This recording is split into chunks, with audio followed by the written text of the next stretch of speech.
दोघं नवरा बायको आयुष्यभर पैसे कमवत बसले, पण पोरांसाठी कधी वेळ दिला नाही. शेवटी दोनही पोरं डॉक्टर इंजिनियर झाली आणि परदेशात जाऊन सेटल झाली. आईबाप रोज फोन करायचे, तुम्ही तर भारतात या, नाहीतर आम्हाला तर घेऊन जा. पोरंही आली नाही, आईबापालाही नेलं नाही.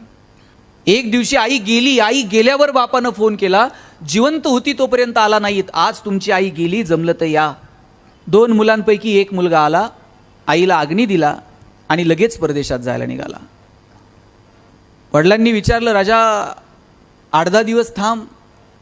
ती होती तोपर्यंत जुने फोटो बघत दिवस काढले, आता घरात बोलायला माणूस उरलं नाही, जरा सवय लागेपर्यंत थांबशील.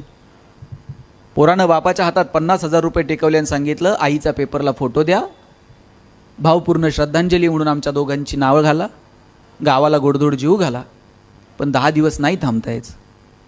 वडील म्हणले, तिनं 9 महिने पोटात वाढवलं. आई कधी म्हणली नाही, पोटाचं भाडं दे, टाळू भरली, तेलाचे पैसे दे, आम्ही तुमच्यासाठी